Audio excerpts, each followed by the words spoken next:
when you're falling apart. Welcome back to Existential Dad, a dad show where we talk about the philosophy and existentialism attached to being a parent. I'm your host, Mike Cannon. Every single week, I pose a question to you guys about parenting, about being a dad. We're opening up the borders to all parents and having you guys answer them in the comments here on YouTube or on social media. And then I'm going to kind of read your comments, riff off of it, give my perspective as well. With me, Stav, and let's get into this one. This week, the topic is a positive one, because that's what this is. It's not a complain show. I am a complaining ass at homeostasis. So cynical, so just seeing things through kind of that pessimistic lens. So I'm trying my very best to open it up, to be positive, to change my entire perspective, and to, not be such a bummer out there in the world. So the question that I pose to everybody is, what's the best thing that your dad ever did for you? We got a ton of responses. It just seems like people, no matter what, and there's a lot of negative ones in here, but people, no matter what, have seemingly figured out how to frame their experience in a way that has allowed them to succeed and flourish. Or at least the people that chose to answer the question. Because there's definitely ones that are just, moderately heartbreaking, but you're like, hey, look at you. You were able to type that in a full sentence. Seems like you're okay. You rebounded nicely. But for me, and again, I'm trying to see this through a positive light, and my dad did offer a lot of good things on top of the negative ones. That's, I think, what makes any kind of like intense childhood difficult, is the real hardcore moments of love and good family that is then surrounded and ensconced in the nightmare. You know what I mean? It's the nice little chewy nougat in the middle that you sometimes get to, that you convince yourself is actually what the family is. What am I, a beaten woman? But is what you don't know him like I know him. But that's what you convince yourself is what the real truth of your family is. And then all the other stuff that actually takes up the majority of the familial space is like, oh, that's what happens when everybody gets upset. So for me, the best thing that my dad did for me, I could frame this negatively, but I'm not going to. The best lesson that my dad ever taught me was he used to say this thing, let your bat do the talking. And that just basically means like, stop bragging. Stop popping off. Stop telling people how good you are about this thing. Because I was like, I've talked about it before, constantly, some might say, that I was a gifted child athlete. But because of that, because I was good early, I also had zero impulse control and would routinely tell people how good I was, and then also wanted their feedback to tell me how good I was for self-worth. So I was an annoying kid who would just be like, 4 years old or whatever, and absolutely pummeling balls off my father, but then being like, everybody see that? Everybody see that? That was pretty good, right? Everybody see that? That was good, right? Pretty good, pretty good. So my father, in an effort to, stifle my self-confidence, said, hey man, instead of letting everybody know how good you are, you got to show them. It's not about talking shit. Funny that my dad did not see the internet coming, because it's the exact opposite now. It's like, you got to tell people that you're the man, regardless if you are one. For me, I've found that it's actually helped me in life and helped me out of conflict and helped me out of being embarrassing, I get, like, or socially embarrassing, and being not self-aware and just constantly wanting attention for things. It's that reminder of just like, hey man, let your bat do the talking. If it's good, people will notice it, and they'll appreciate it in their own time. You don't have to force it down their throat, because if you actually try to do that, you'll achieve the opposite. So that's the most positive lesson my father left me with, for sure.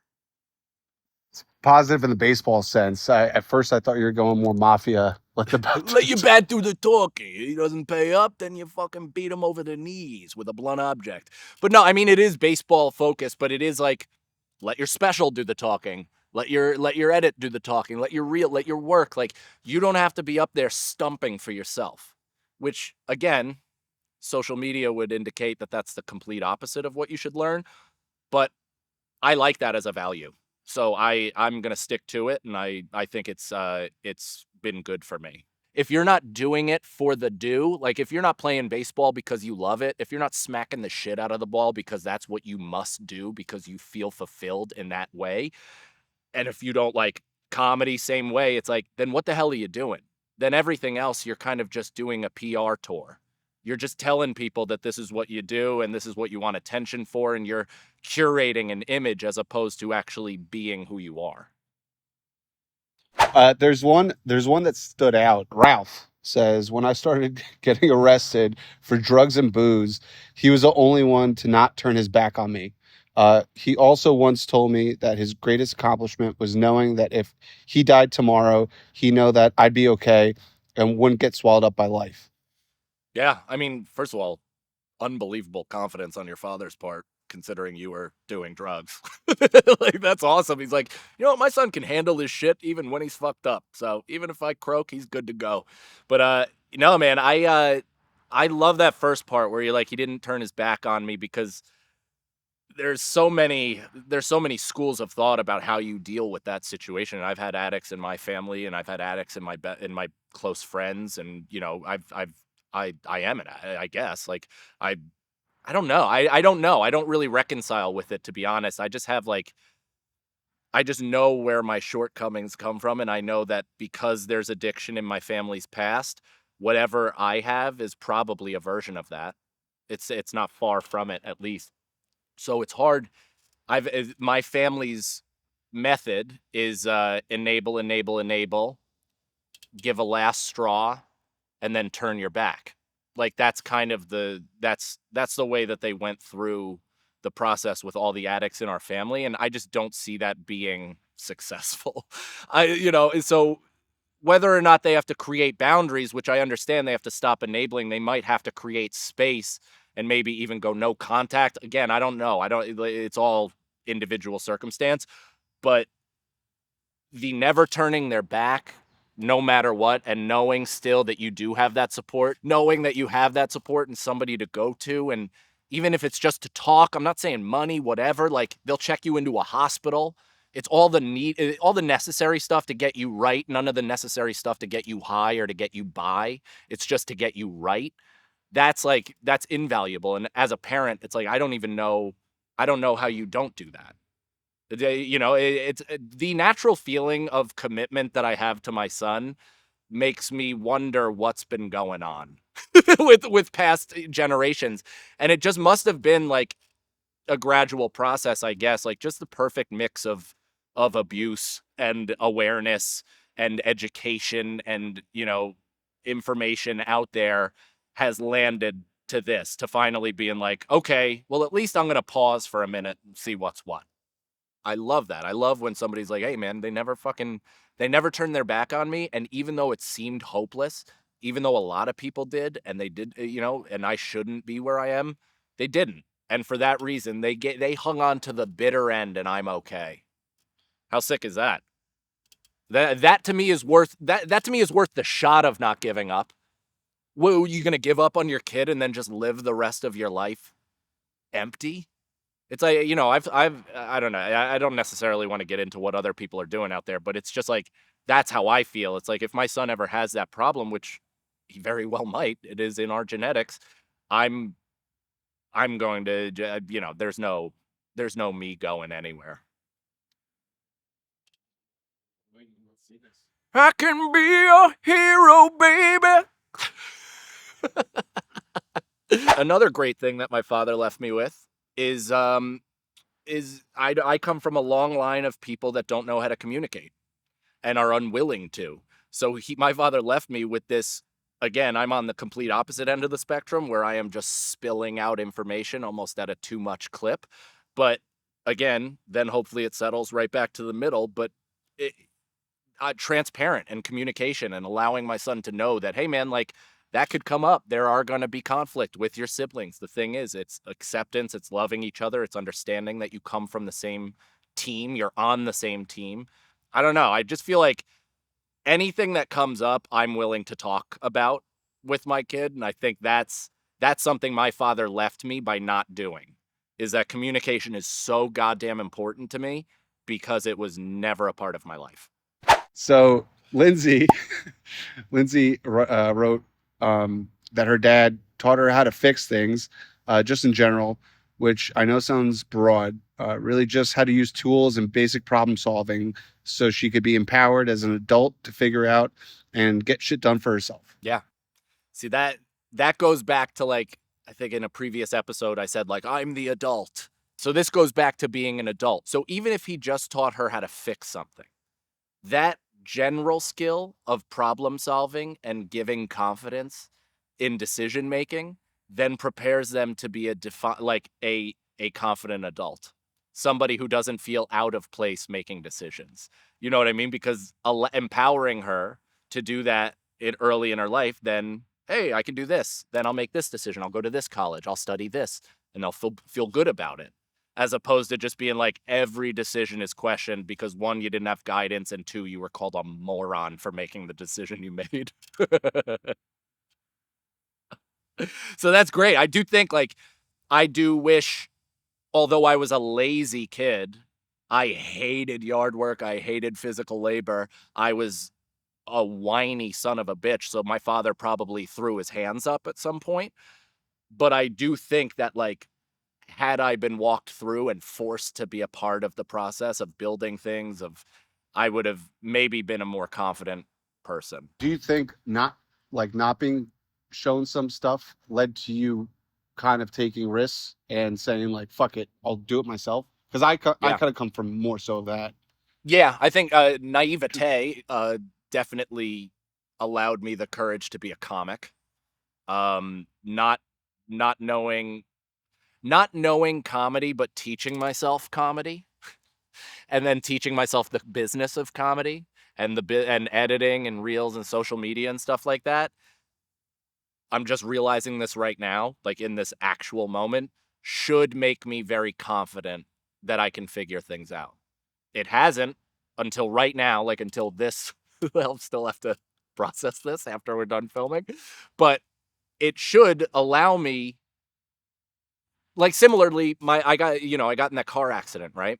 And the car's upside down, and I got myself out of the car, and I handled everything and all that. And my wife, I didn't think of it like this. I'm just grateful to be alive. But my wife is like, hey, I hope you are giving yourself credit for going through one of the more stressful things a human being can go through, and you stood pat in that moment. Like, you were calm, you got yourself out, you handled it with the EMTs, you insurance, all this stuff. You adulted yourself through a very traumatic moment. And I don't like look at those things as like check marks, as like, oh, that is, that's right. But like, that's an adult, like, okay, you having done that, I should be confident to go on and do other things. It's almost like when an NBA player wins a championship and the next year they're like 30% better, but it's just because of their mentality. I have to get that mentality where I acknowledge success enough to get better off of it, because I see success as a fluke. And then sometimes I go back down and have to achieve the success over and over and over again just to make myself think that, like, oh, that first time wasn't an accident. MC says the best thing my dad did for me was be minimally involved. He couldn't be a full or part-time present parent. He knew he was fucked up. He stayed at an arm's distance. He worked a job he hated for 40 years to make sure financially his kids were okay. He gifted us with love of reading and music.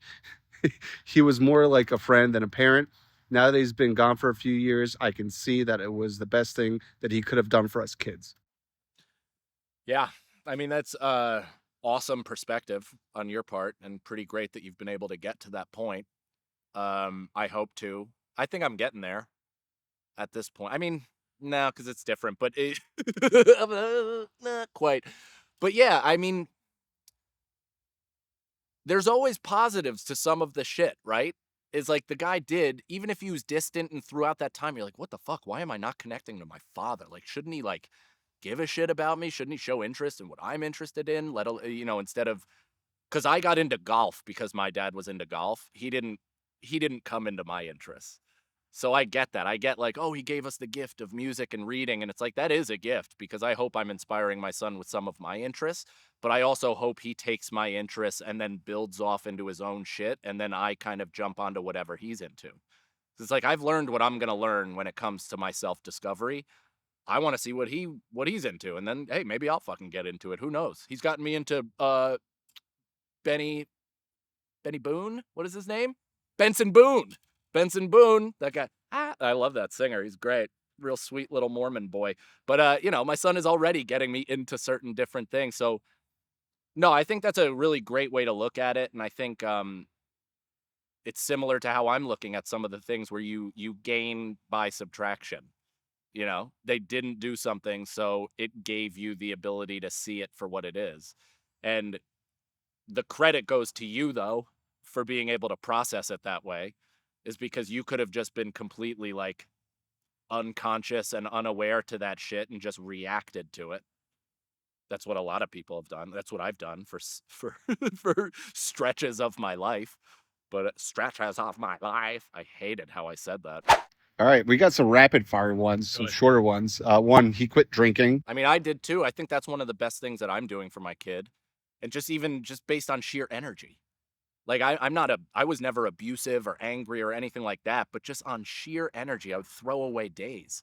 I can't be hungover with the kid that I have. He has so much fucking energy and constantly is running around. If I felt that like that feeling of just hungover holding me down, I mean, I am a brutal 39-year-old as it is, just sludging through, trying to harness any bit of energy.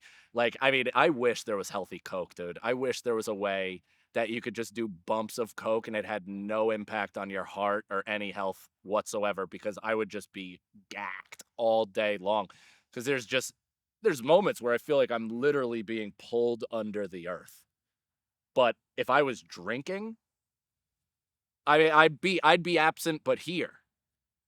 That'd be the worst part, is I'd be looking at my kid and I'd be completely fucking gone.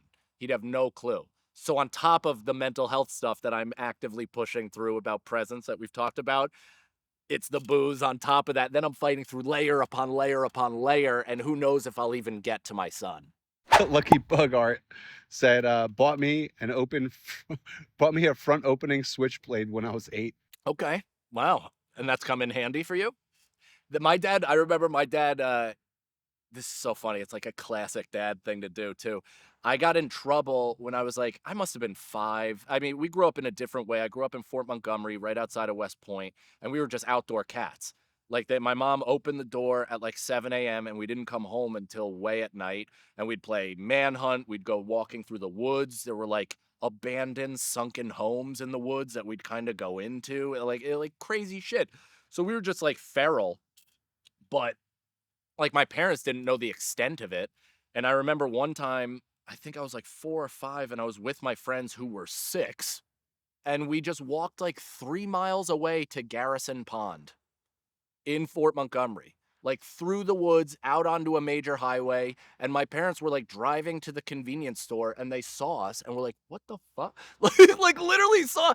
I'm thinking about it right now. And that's like if my son and his friends are just like bebopping and scatting down down a major highway in New York. And I'm just on 9W, a major road, major traffic, all that stuff, just walking, blowing bubbles with my friends, and my parents just Tokyo drift pulled up on the sidewalk. My father yanked me out of my friend group, pulled me into the car. I don't even remember sitting in a car seat. There's no way. They probably strapped me to the hood. And then, as he's yelling at me and saying, "What are you doing? Why are you walking this far away from home?" All that stuff. We then stop at the convenience store that he was going to, and he bought me a pocket knife. So it's hilarious. He's just screaming at me, "What are you doing? You're so dumb. You can't even deal with the limited responsibility we give you. Here's a murder weapon." And my mom took it away as soon as I got home. She's like, "What?" She's like, "He bought you what?" And just took it and put it in her fucking drawer for the rest of my life. Esteban says, he taught me how to fight, specifically a few tricks I rarely see in boxing or MMA, but still work, like stepping on someone's foot when you're coming in so they can't back up and avoid a punch. Alex Pereira does that actually beautifully in the UFC. He's like, which I mean, that's one of the more coordinated things you can do is if you can maintain eye contact and literally find the person's foot while throwing an overhand, it's like, yeah, of course, they're cooked. And that's awesome is like my wife gets nervous about that stuff because I've started to teach my son how to defend himself just in terms of like, learning how to throw a punch because kids just they do this. It's all limp wrist and open hands and they're just gonna break something and whatever. So I look at it as again not walking through the world being afraid. As is, and I think I've mentioned that on a past episode, but it's like I wish I knew how to fight more when I was a kid, like actively know how to defend myself because I got into fights all the time, but it was all just scrapping. No, I had no technique. Everybody scrapped, and my dad would just yell at like everybody would just yell at me for getting into fights. Nobody taught me how to, whether I started it or not. Nobody taught me how to defend myself. So I actually see the value in learning how to do that because it gives you the self confidence of knowing how to defend yourself and diffusing situations before it even gets there. My best example of this actually, Andrew Schultz early in my soccer career or early in my comedy career, I ran some awful show at Still Bar. I don't know if it's there still, and they triple booked the venue. They triple booked for a comedy show, a breast cancer benefit, and some like 19-year-old girl's fucking birthday. And so it was hell on wheels, just awful, just a complete brutal gig where they were talking over us. I'd try to host, they're screaming at us to stop. It's like a whole thing. Schultz got up there and he's a divisive guy that has always talked about stuff that people will have a reaction to. So some guy got pissed at what he was saying and approached him. And Andrew has been training boxing since he was a kid. So he just stood pat. And I remember the confidence in his face where he's like, no matter what happens, this guy, if he throws a punch or whatever, I know what to do in this situation. I do not fear this, which is why he didn't feel the need to escalate it either. Is sometimes you can get so fucking anxious and so weird that you actually are like, you're escalating. I mean, that's the whole impetus behind the cops. It's like sometimes you get so nervous and justifiably so in certain situations, but the idea is to train past the nerves is like, is you react in a bad way. So I just remember seeing that from him and being like, oh, that's the benefits of learning to train, of being like confident in one's ability to defend themselves. You're not an animal. You're not just beating people out there. You feel good about yourself. Homeless Pimp says that his dad smoked so many cigarettes that it never seemed appealing to him. Yeah, I mean, it did to me as well. And then I went through a whole period of time where I wanted to hurt myself. So I smoked cigarettes, but that was like another benefit my father had on me where it's like the drinking stuff, the smoking stuff, it all created that reference point of like, all right, if it gets there, it's no good. You know what I mean? I got to make sure it's not that. And I'm sure Pimp, I mean, I know Pimp's dad. His dad is hilarious and he's got kind of a similar familial vibe as I do. And so I wonder if this happened to him. But I remember the thing that kept me off cigarettes the most, especially young, was I like grabbed my father's Coca-Cola once just to like sneak a sip and went to pound it. And it was just a can of ashes, like just butts and ashes and spittoon or what, like all the grossness of tobacco and cigarettes just in liquid form down my throat at like 6. And I was like, ugh. From that moment I was like, that's it. And then then some darkness happened. So this guy Cannonball, he said the road trip we took when I got my learner's permit. He took me to so many crazy concerts and whatnot with his cool job, but that road trip is what I think about most. It's cool, man. The most forced bonding experience that I had, because that's what a road trip is, uh, for better or for worse, was with my dad in the car. We drove from New York to Indiana University to pick up my sister from college. 13 uninterrupted hours in a motherfucking car, and I made my dad listen to Dre 2001 the entire trip. It's like that's why he hates me.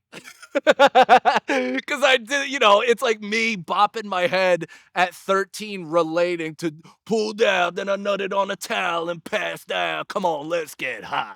High. And my dad's like, this is what my 13-year-old white son is like. This is what he thinks is like his life. So I get it, but there were that is it's a bonding experience, man. And again, it's like it's finding connectivity in the nothing. It's what we talked about before, where it's like it might be boring. There might be 4 hours that go by where you don't really have a ton to say, but then one thing happens, or even just the memory of being close to each other in proximity and achieving something by like just going from point A to point B. That's like enough to be like, oh, that was fun, man. That was with my dad. I was with my pops. Like that was really cool. And I have, that trip, for as much chaos as it caused, it's still one of the better like father son memories I have. He I wish I had the lyrics to it. It's definitely racist in hindsight, but my father, because of that, because of me playing that album the whole time, wrote a diss track to rap called White Guy Over 40. And it was him saying, like, I can just do this in my sleep. like rap is bullshit. My son's interest in it is bullshit. I could do this in my sleep. Fuck you. So it's like, just classic white guy. This isn't even music. Being in the car with my dad, uh, he's Greek and he would curse in Greek. So it was a learning experience. And I'll still use that line of curses, that string of curses that he used. And when I'm really mad, but I'm in a public scene or whatever where I can't Yes. really, yeah. So still to this day. Isn't that funny? Like certain things get embedded in your brain as a go-to response to something. Like, do you know what my thing is to my wife? Like whenever she tells me something to do, I have a line from Billy Madison where it's just like, God damn it, devil woman, don't tell me my business. She's like, don't kick it out with your boots, Ted. Like that and I'll just run through that whole scene. That whole scene, and my wife's like, what are you doing? And I'm like, oh, I'm just trying not to hit you.